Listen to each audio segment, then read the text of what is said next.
Even Christian. Anberlin, Yes. 4 albums, 6 years.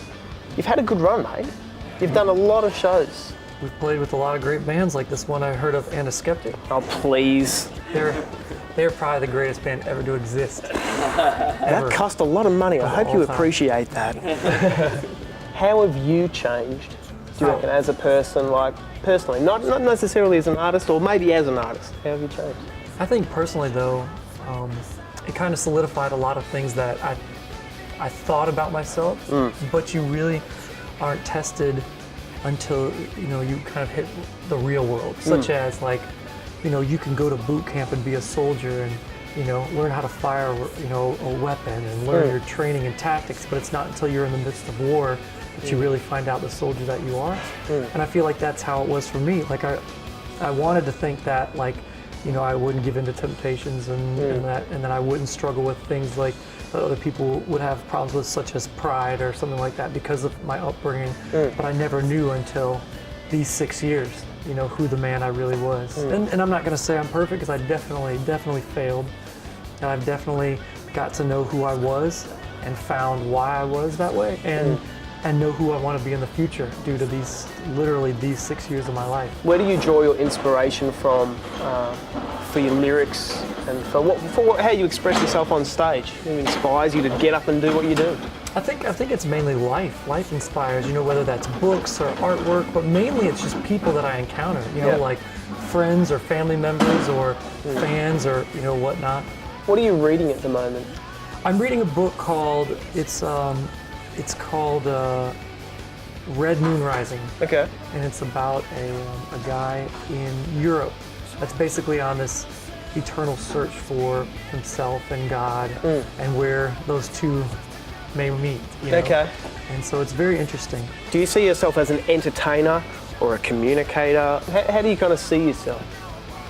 I think that entertainers have to wear, unlike poets or authors, have to wear many different masks. Like I can't really think of many other careers that have that. You have to be the lyricist, you have to be the musician, you have to be the artist, and then write poetry, and a communicator on stage. Like no one else in your band, usually is the communicator. It's usually the lead singer, and so and then you kind of are the face, and you're the talker, you're the interviewer, like interviewee. You're just it kind of you have to play many different roles, and so I'd like to think that I don't just have one role, but I would love to one day narrow those roles, into being more into the humanitarian side of it, to where that maybe I can utilize the platform that was given to me in a way that could affect the world even greater.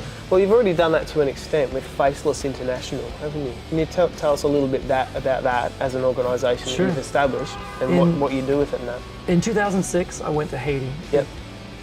The backstory of that is, even going to university, I felt like that was in 2002. I was graduating with a degree for like humanitarian work, like business, like nonprofit, NPO kind of stuff.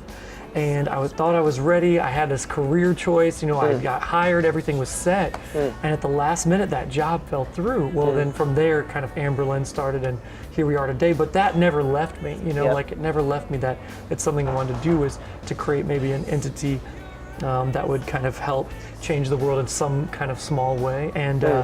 And so in 2006, I went to Haiti, and the girl who put on the trip, Sarah Freeman, she, I told her, I was just like, we have to do this again. We have to take entertainers back. We have to take, people with a platform. And then from there it grew to, we need to take the entire world to a third world country, or and kind of give them a piece of life and what reality is really about.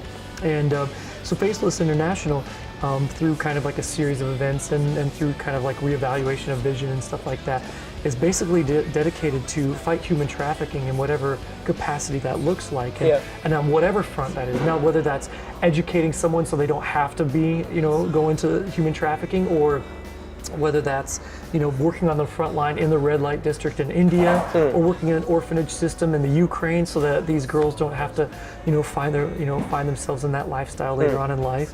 Whatever the case may be, I think our goal is to just give children a quality of life that maybe their parents never had. Back on Anberlin for a second. Are you still really pumped and vibed about the album, record album, promote album, tour album. Like, you've done it 4 times now. Right. Is there, be honest, is there an element of, all right, you know, or is it just inspired and fun the whole way? No, it's not inspired and fun the whole way. I think that there is, you know, it's much like a yin and yang and an opposite, almost like there, you know, you're going to take the good and the bad. I mean, the fact is, like, we don't see our families, you know, like, we, you know, things that people take for granted every day are things that we aren't involved in, such as birthdays or anniversaries or get-togethers on Sundays with your families or whatever the case may be. The things that other people find monotonous are things that we've missed out on. Like, my brother has 2 kids. I wasn't there for their first steps or them, you know, the first years of their life. I've never been to a birthday party of theirs. I've never been, you know, I mean, there's family gatherings and reunions and stuff like that. And so I feel like a lot of times the most stable part of my career is instability, you know, and the fact that, like, I have no idea what I'm doing tomorrow. And so I feel like that's kind of like where a lot of the passion is drained, in the fact that, like, normalcy is non-existent. Now, on the polar opposite, I love to travel. You know, I love to see the world. I love Australia. I love Japan. I love, you know, just, you know, being with great people, great guys who are talented musicians, you know, and that's a lot of fun. I have such a unique opportunity and so many open doors to be, like we talked about earlier, the communicator about now, whether that's talking about human trafficking or even talking to someone, like, how to, you know, help them along with their band, you know, like, hey, what's my next step in my band? Like, let's talk about it. I mean, little things like that are such the payoff. How is Anberlin connected with young people, and can you sum it up in words? I think 2 things. I think it's transparency and music. The fact that, like, we're not like other bands where we try to separate ourselves or keep ourselves at bay from fans, you know, like, our big thing is, like, we want to connect in any way possible, and whether that's, you know, going out after the show and hanging out with people at the merch table, or, you know, creating YouTube videos so people can, like, see, you know, get a glimpse into our lives, or MySpace or Facebook or whatever the case may be. We try to connect and try to almost make it their band and almost, you know, personal. Whereas opposed to I think a lot of people love the fact that they're rock stars or they're cool or they're better than other people, and that's something that, you know, we've known from the beginning that we're never going to try to do or never want to do, you know, is alienate people. So besides transparency, I think, you know, we try to make music that's not only, like, you know, solid music, but I think that we try to incorporate lyrics that are meaningful and try to, you know, make them relatable so that, you know, anyone can listen to it and get a different story, or, you know, like, that it kind of connects. So it pulls a little more on the heartstrings than just a, you know, a catchy chorus. The greatest rock song ever. Can you drill it down to one song? I mean, for me personally, I think one of the greatest, if not the greatest rock song ever was the Verbs' Bittersweet Symphony. Stephen Christian from Anberlin, I really appreciate your time. Thanks so much. You're watching Bulls+Arrows.com, signing off. Till next time. Do you collect the souls you've lost in the top of